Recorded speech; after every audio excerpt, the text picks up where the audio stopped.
हूँ धनंजय जी आपके पास में। ऐसा लगता है कि जैसे देश को बांटने के बीज बो दिए गए हैं बीजेपी आरएसएस के द्वारा। हालांकि मानसून आया नहीं, बारिश हुई नहीं है, लेकिन इन्होंने बीज बो दिए हैं और इन्हें कोई फर्क नहीं पड़ता कि मणिपुर जलता हो तो जले, क्योंकि अभी आग इनके घर तक नहीं पहुंची है। लेकिन कहते हैं ना कि जब गृह युद्ध की आग होती है, जब फैलती है तो दावानल की तरह होती है, ना जाने किस किस को चपेट में ले लेती है। और आज जब वहां से आवाजें निकलती कि is it my state, is it my country, तो आपके अंदर जब ये भावनाएं, 35 लाख लोगों के अंदर अगर ये भावनाएं पैदा होती हैं कि जहां पे पोस्टर में लिखा रहता है missing last seen in Manipur election rallies, तो आप समझ सकते हैं कि किस किस्म की भावनाएं वहां भड़क रही हैं दोनों के मन में, कुकी और मैतेई दोनों के मन में। और भारतीय जनता पार्टी ने जो अपना कम्युनल एजेंडा खोला है यहाँ पर, वो अपने आप में शर्मनाक है, लज्जाजनक है। ये बिपरजॉय जब टकराएगा तो डेफिनेटली 2024 में भाजपा को ही नष्ट करेगा, क्योंकि आतंकवाद के बीज इन्होंने बोए हैं। और जो वो यूकेएल है वो भी उन्हीं श्रेणी में आता है, आतंकवादियों की श्रेणी में आता है, हथियारबंद लोगों की श्रेणी में आता है, और उनके साथ इन्होंने समझौता किया है। ये उनके लेटर से प्रतीत होता है। अब ये लेटर सब जगह प्रचलित है। धनंजय कुमार जी, देखिए, हमारे यहाँ तो कहावत है, जैसा बोओगे वैसा काटोगे। तो अभी जो अनिल जय हिंद भाई साहब बता रहे थे कि उन्होंने क्या कहा, वो बड़े अनुभव थे, बजरंग पूनिया क्या थे, ये सारे सच जो है अभी मैं सिनेमा में भी देख लीजिए। तो अभी जो नई फिल्म आई है आदि पुरुष, और उसके जो राइटर हैं मनोज मुंतशिर शुक्ला जी, शुक्ला हो गए हैं, बीजेपी के आने से पहले मनोज मुंतशिर हुआ करते थे, बीजेपी आई तो शुक्ला जी हो गए। इन्होंने लिखा है कि मुझे आपसे कोई, ये भी ट्रोल कर दिए गए हैं, आदि पुरुष के बाद ये ट्रोल हो गए। तो बजरंग पुनिया साहब के द्वारा घटा, जो आपके लेफ्टिनेंट जनरल साहब थे उनके साथ घटा, वही इनके साथ घटा है। मैं जरा पढ़ दूँ फिर उस पर आता। लिख रहे हैं कि मुझे आपसे कोई शिकायत नहीं, आप मेरे अपने थे, हैं और रहेंगे। हम एक दूसरे के विरुद्ध खड़े हो गए तो सनातन हार जाएगा। देख लीजिए, हम एक दूसरे के विरुद्ध खड़े हो गए तो सनातन हार जाएगा। हमने आदि पुरुष सनातन सेवा के लिए बनाई है, जो आप भारी संख्या में देख रहे हैं, और मुझे विश्वास है आगे भी देखेंगे। तो ये जो है, इनको भी माँ की गाली दी जा रही है। तो इनको लग रहा है कि अब जो है बड़ा ये हो रहा है। हनुमान जी को डायलॉग कैसे दिए सर उन्होंने? हनुमान जी को तेल तेरे बाप का, लंका तेरे बाप की, समथिंग लाइक आग लगेगी तेरे इसमें, पता नहीं, it's a gang of Wasseypur type के डायलॉग लिखे, टपोरी डायलॉग जो मुंबई की गलियों में यूज किए जाते हैं, वो डायलॉग उसके अंदर हनुमान के रूप में यूज किए गए हैं। इससे बड़ी शर्मनाक बात हो क्या सकती है सर? ये आदमी ही ऐसा है जो डायलॉग लिखने वाला है सर। मनोज मुंतशिर शुक्ला जी ने कहा है अपने लंबे ट्वीट में, मैं पूरा नहीं पढ़ सकता हूँ, बहुत टाइम चला जाएगा। उन्होंने लिखा है कि हमने उसमें जो है 4000 शब्द लिखे, 4000 लाइनें लिखी है, पंक्तियां लिखी, उनमें से 4-5 पंक्तियां, 7 पंक्तियों को उठा करके मेरी आलोचना कर रहे हैं। लेकिन मैंने ढेर सारी पंक्तियां लिखी है, मैंने ढेर सारे गाने लिखे हैं, ये इसी फिल्म में कई गाने लिखे, उसकी कोई चर्चा नहीं कर रहा। अब उनको क्या कौन बताया कि भाई एक बड़े बर्तन में रखे हुए दूध में कुछ बूंद नींबू के डाल दीजिए तो दूध का अपना खेल खत्म हो जाता है। उनको कौन समझाए? इतने पढ़े लिखे तो है नहीं कि वो समझ पाए। आप जो है किसी को आपको बड़ा किया माँ बाप ने, और उसको एक बूंद आपने रोज खीर खिलाई, और एक दिन 2 बूंद जो है जहर चटा दीजिए, तो बोले कि हमने इतना खिलाया, कोई पूछ नहीं रहा, जहर चटा दिया, तो कह रहे हैं। तो ये इनको समझ में नहीं आ रहा है।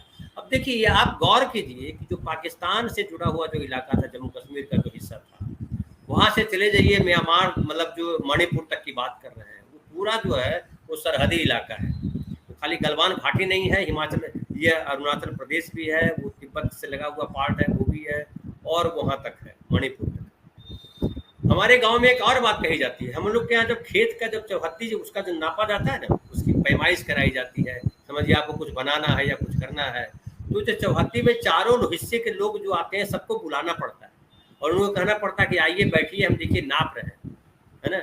अपने खेत में हम कुछ भी करें, किसी को कहना नहीं पड़ता है, लेकिन जो सीमांचल, जो सीमा वाले जो होते एरिया होते हैं, उसमें उनसे बात करनी पड़ती है, और ध्यान में रखना पड़ता है कि हम ऐसा कुछ ना करें जिससे दूसरे को आपत्ति हो जाए, या दूसरा हमसे चिढ़ जाए, या दूसरा कुछ और गड़बड़ करे। हमारे जो जो जो आपने जो कहा कि देश के बंटवारे की स्थिति में ला दिया है या देश में इतना गृह युद्ध वाली स्थिति आ गई ला दी है। आप देखिए कि जब गांधी को मारा गया था 1948 में, बंटवारा तो उसी दिन हो गया था, उसी दिन कह दिया था, बीज उसी दिन डाल दिया था। आज वो जंगल बड़ा हो गया है, जो पौधा लगाया है वो वृक्ष का रूप ले लिया है, इतना बड़ा वृक्ष बन गया है कि हमारे देश की 40% या 45% या 35 से 45% जनमानस को अपने कब्जे में ले लिया है, और न सिर्फ अनपढ़, पढ़े लिखे लोगों को अपनी जद में ले लिया है। और उनको लग रहा है कि मोदी जी जैसा करिश्माई व्यक्ति तो दुनिया के इतिहास में कोई हुआ नहीं और न आगे होने वाला है। तो जब इस तरह का वातावरण क्रिएट कर दिया जाए फिर तो आपकी परिणति वही होगी। देखिए हमारे गांव में और अक्सर कहा जाता है कि अगर अपने आप बच्चे को पकोलोगे, उसको अकेले छोड़ोगे नहीं, पढ़ने के लिए दूर भेजोगे नहीं, उसके साथ जो है उसको हर तरीके के आराम दोगे, ये तो गड़बड़ कर जाएगा, बढ़िया नहीं पढ़ेगा, कल उदंड निकल जाएगा। वही हो गया है। मोदी जी को सब लोगों ने इतना ज्ञानी साबित कर दिया कि अब उनका ज्ञान सब पे भारी पड़ रहा। और ये जो अभी अनिल भाई साहब कहे कि मन की बात मैं हर बार सुनता हूँ, इस बार नहीं सुना, शायद क्या बोले पता नहीं, मैं तो कभी नहीं सुनता क्योंकि मैं अपने मन की बात ही नहीं सुन पा रहा हूँ। मेरे मन में भी कई तरीके की बातें उठती है जो अपने शरीर को लेकर के, छोड़ दीजिए देश दुनिया को लेकर के। आमतौर पे कहा जाता है कि आपके शरीर में जो प्रॉब्लम हो रही है, आपके शरीर की जो चाहत है, वो मन को पता चलता है। उसको पढ़ लीजिए तो कई सारी बीमारियों से आप बचिएगा, ये कहा गया है। तो मुझे अपने मन की बात पढ़ने की फुर्सत नहीं मिल पा रही है, नहीं पढ़ पा रहा, उनके मन की बात कौन सुने। लेकिन ये जो मणिपुर में जो हो रहा है, और खाली मणिपुर नहीं मैं बोल रहा, मणिपुर में तो दिख रहा है आपको, मैं बोल रहा हूँ कि बिहार में भी हो रहा है, ये उत्तर प्रदेश में हो रहा है, ये महाराष्ट्र में हो रहा है, ये गुजरात में हो रहा है। कहाँ नहीं हो रहा? कोई जगह है जहाँ नहीं हो रहा?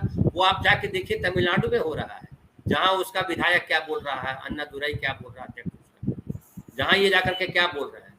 ये गृह मंत्री जो है, ये यहाँ पे बोलते हैं गृह या ग्रह, कई लोग लिखते हैं गृह मंत्री, तो ये गृह मंत्री है।